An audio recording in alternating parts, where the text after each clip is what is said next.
Hi, boys and girls. Today I'm going to teach you a lesson on argumentative text or persuasive text. All right. Authors of argumentative or persuasive text attempt to convince an audience to take action or to change beliefs or habits. In other words, the author wants you to think or feel like he or she does. In an argumentative text, an author makes a claim or an opinion statement that he or she supports or defends. He or she also gives reasons or statements of why they make his or her claims. They also include facts and details that support reasons and make their arguments stronger. Okay, so now if you open your interactive workbook to page 503, you will see your anchor chart.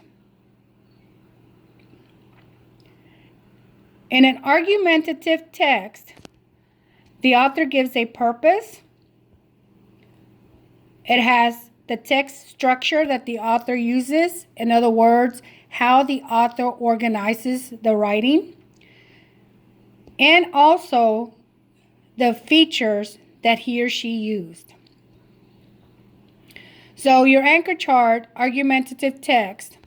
The purpose of an argumentative text is to make the reader think or act a certain way.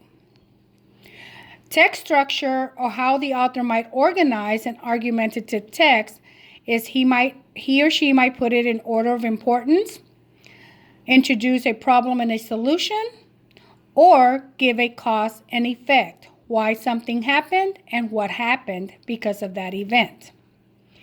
And this is how the author organizes his or her argumentative text. In the first paragraph, the author gives an introduction. That is a claim or an opinion. In paragraph 2, the author gives a reason, and then he or she supports that reason with facts and details. In paragraph 3, the author gives another reason and also supports it with facts and details. In the fourth paragraph, he opposes his opinion or claim. In other words, he gives reasons that shows weakness of opposing the opinion. And then the last paragraph is a conclusion. Here's where the author restates his claim or his opinion. Features that you might see in an argumentative text include vivid language, appeals to logic and emotion, addresses the reader directly. So if the author addresses the reader directly, that is second point of view, because he or she will be referring to you. And it also is a call to action. Now, I'm going to read to you an argumentative text so that you can see how the author states his claim or opinion and then backs it up with facts and details.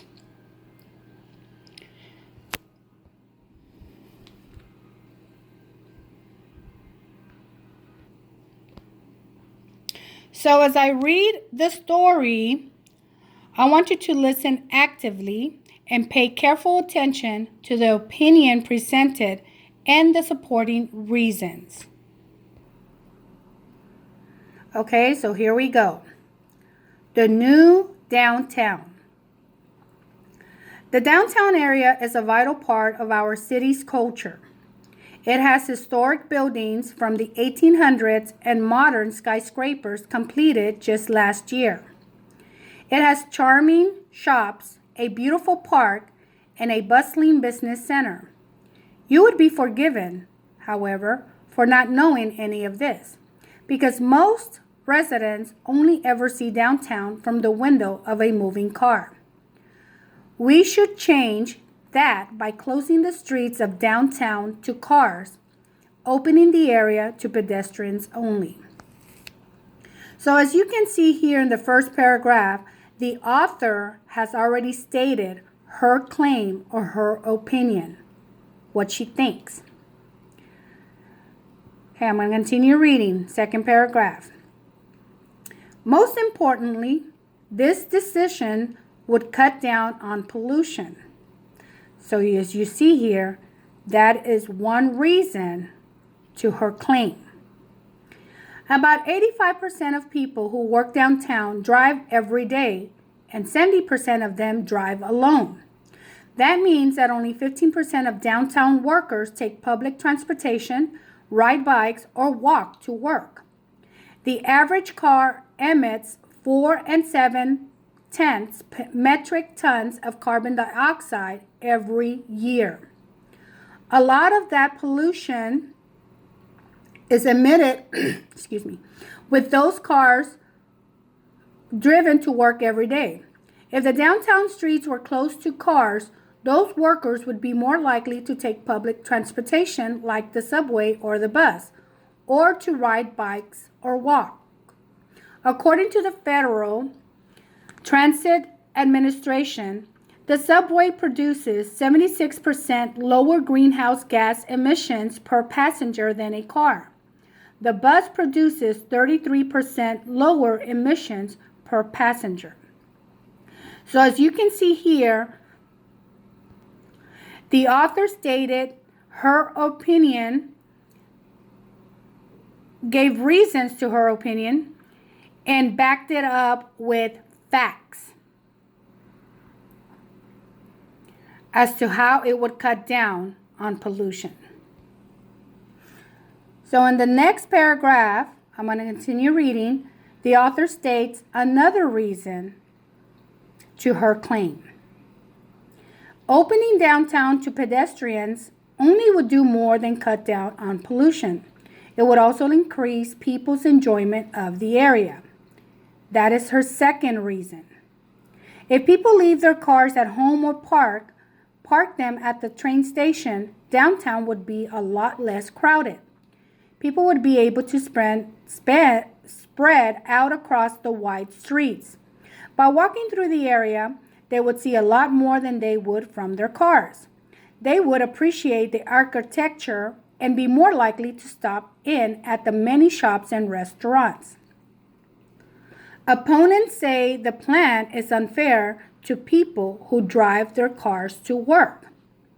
Now, if you notice here in paragraph 4, the author is opposing the opinion or claim. She's given reasons that show weakness of opposing opinion. They argue that it's inconvenient to take public transportation and that riding the trains and buses take much longer than driving. However, the city has agreed to add more trains and buses to the transportation system if the new plan passes. Studies show that the average commuter only adds 5 minutes to the commute by changing from car to public transportation. Okay, now this is the last paragraph, and here's where she states her conclusion, where she restates her claim or her opinion. Here we go. In conclusion, the advantages to closing the downtown area to car traffic far outweigh the disadvantages. It will be good for the environment, it will add to people's enjoyment of the area, and it will bring more business to local shops. It might add a few minutes to some people's commutes, but that is a small price to pay. So to determine the argument the author is making in this story, The New Downtown, I start by rereading the passage. And I also ask myself, what action does the author want me to believe or do?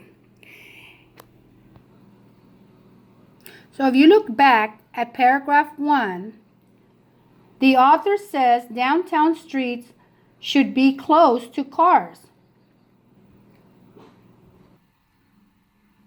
So that is what the author wants us to believe or do. And then in the next two paragraphs, the author states reasons as to why we should change by closing the streets of downtown to cars and opening the area to pedestrians only. One reason she gave was that it would cut down pollution. Then she supported that reason with facts and details.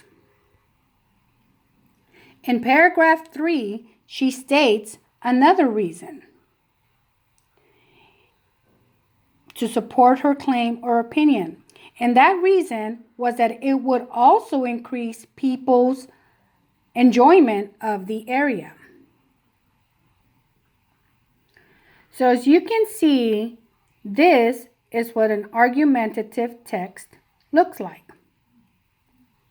So authors of argumentative or persuasive text attempt to convince an audience to take action or to change beliefs or habits. Okay, boys and girls. You are going to need to know about an argumentative text before you read the story of the week. So make sure you watch this video before reading the story of the week, which I will also be reading to you all in another video. Okay, boys and girls, have fun learning about argumentative text. See you next time.